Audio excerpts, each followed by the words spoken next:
ప్రియమైన దేవుని బిడ్డలారా, ప్రభువుతో ప్రతిదినం దేవుని మాటల ద్వారా ప్రతి ఒక్కరికి శుభాలు. ప్రియమైన దేవుని బిడ్డలారా, ఈరోజు పరిశుద్ధ లేఖన భాగంలో సామెతలు 3వ అధ్యాయం 5వ వచనం, నీ స్వబుద్ధిని ఆధారము చేసి కొనక నీ పూర్ణ హృదయముతో యెహోవా యందు నమ్మకముంచుము.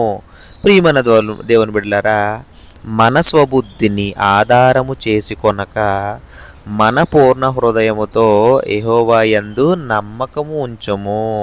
ప్రియమైన దేవుని బిడ్డలారా, దేవునితో యథార్థవంతమైన నడతకు అంటే మనకి అవసరమైన 3 అంశాలు ఏంటి అంటే, మనం ఆయన మీద హృదయపూర్వకమైన నమ్మకం ఉంచాలి. మనం ప్రతి విషయంలో దేవుని వైపు చూస్తూ ఉండాలి. అలాగే మన అడుగులు ఏదైతే ఉన్నాయో దేవునికి మహిమకరంగా నడవాలి.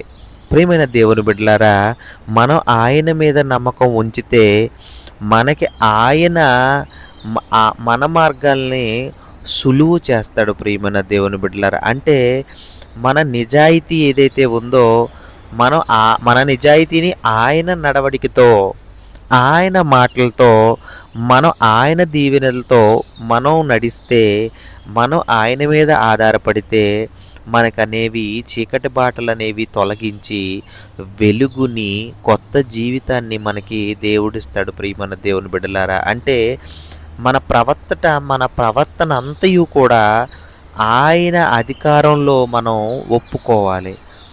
అప్పుడు ఆయన నీ త్రోవలను సరళము చేయును. అంటే మనం వెళ్ళే దారిని, మనం వెళ్ళే నడవడికని ఆయన సులువు చేస్తాడు. ప్రియమైన దేవుని బిడ్డలారా, అంటే దేవుని వాక్కు మనం మన జీవితాల్లో మనం ఆయన మీద ఆధారం చేసుకుని బతికితే మన త్రోవలని, మన నడకని ఆయన సులువు చేస్తాడు. ప్రియమైన దేవుని బిడ్డలారా, అంటే మనం స్వబుద్ధి అంటే మనకి మనం ఎప్పుడు కూడా జ్ఞాని అని మనం అనుకోకూడదు.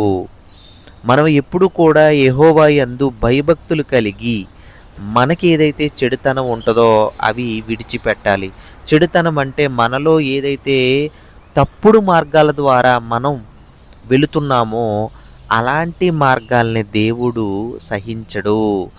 ఆయన మార్గంలో నడవడం అంటే ఆయన్ని ఆధారం చేసుకుని దేవుని వాక్కు ద్వారా నడవడం. ప్రియమైన దేవుని బిడ్డలారా, దేవుని మాటల్ని ఎప్పుడు కూడా మనం చెవిని పెట్టుకోవాలి.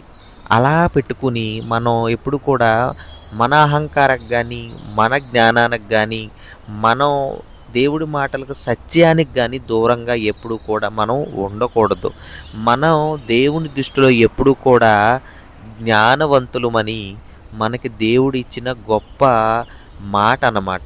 అంటే మీకు నేను జ్ఞానం ఇచ్చాను, నేను మీకు స్వతంత్రం ఇచ్చాను, నేను మీకు అన్నీ కలగజేశాను, నేను నీ నడకను కూడా త్రోవల్ని కూడా నేను సులువు చేస్తాను, నా మాటలను మీరు చెవి యొగ్గుము, అంటే నా మాటలు మీరు చెవిని పెట్టుండి మీకు నేను నా మార్గాలన్నీ కూడా, నా మాటలన్నీ కూడా మీకు నేను సులువు చేస్తాను. ప్రియమైన దేవుని బిడ్డలారా, ఈ రోజుల్లో మనం దేవుని మీద ఆధారపడితే, దేవుని మాటల ద్వారా మనం బతకగలిగితే, మనం ప్రతిరోజు ఉదయకాల సమయంలో ప్రార్థన అనేది దేవుని మీద ఆధారం చేసుకుని మనం చేసుకుంటే మనకి దేవుడు ఎప్పుడు కూడా మనతో ఉంటాడో, మన తోడై ఉంటాడో, మన కుటుంబానికి కూడా సహాయం చేసి మన దారులన్నీ కూడా సరళం చేస్తాడు, సులువు చేస్తాడు. ప్రియమైన దేవుని బిడ్డలారా, అంటే మనం ఎప్పుడు ఏ శిక్షా విధిలో ఉన్నా కూడా ఆ శిక్షని మనం నుంచి తప్పించుకోవడానికి, ఆ శిక్ష నుంచి మనల్ని తప్పించడానికి దేవుడు ఎప్పుడు కూడా సిద్ధపాటు కలిగే ఉంటాడు.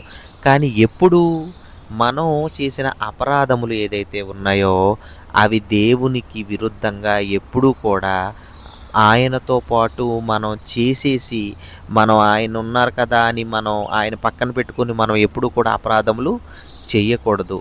ఆయనతో పాటు చేసేసి అంటే నేను ఎందుకు అంటున్నానంటే, ప్రతిరోజు మనం ఆయన మనతో ఉన్నాడని మనం నమ్ముతున్నాం. కానీ ఆయన మన పక్కన ఉండగానే మనం ఏం చేస్తున్నాం? పాపం చేస్తున్నాం. ప్రియమైన దేవుని బిడ్డలారా, ఆయన మనతో ఉన్నారని అనుకున్నప్పుడు మనం ఆయన మార్గాల్ని, ఆయన మాటల్ని కూడా మనం ఎప్పుడు కూడా ధ్యానించాలి. ఆయన మాటలను కూడా మనం చెవిని పెట్టుకోవాలి. ఆయన మన పక్కన ఉండగానే మన పాపం చేస్తుంటే ఆయన మనల్ని చూస్తూ ఊరుకుంటాడా ప్రియమైన దేవుని బిడ్డలారా? ఇది మనం గమనించుకోవాలి. ఆయన మనతో ఉంటున్నాడు. ఆయన మనతో పాటు ఉంటున్నాడు. ఆయన మనకే తోడుగా ఉంటున్నాడు. సో, మన జీవితాల్లో కూడా ఎప్పుడు కూడా సంపూర్ణమైన జీవితం గడపాలంటే, మన జీవితాల్లో కూడా ఎప్పుడు కూడా కుటుంబం అంతా కూడా సంతోషంగా గడపాలంటే, మన జీవితాలకి ఇంపార్టెంట్ ఏంటి? ఆయన్ని ఆధారం చేసుకొని జీవించడం. మన సొంత జ్ఞానం అనేది దేవుని ఎదుట పని చేయకూడదు. సొంత జ్ఞానం అనేది ఎప్పుడూ కూడా దేవునికి విధేయతగా ఉండాలే తప్ప దేవునికి అవిధేయతగా మనం ఉండకూడదు.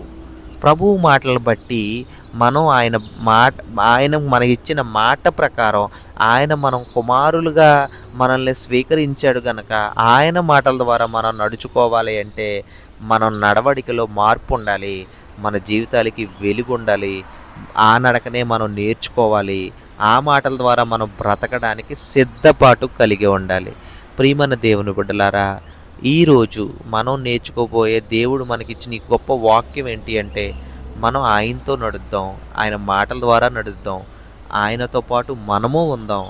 ఆయనలో జీవించి ప్రతి ఒక్కరికి మెండైన సహాయం దయచేయలాగున దేవుడు మనకిచ్చిన ఈ గొప్ప మాటల ద్వారా ప్రతి ఒక్కరికి జ్ఞానం కలిగి ఆయన వాక్యలో మనం జీవిద్దామని ఈ కొద్ది మాటల ద్వారా దేవునికి అలాగే మన కుటుంబాలకే ఆయన తోడై సహాయం చేయునుగాక.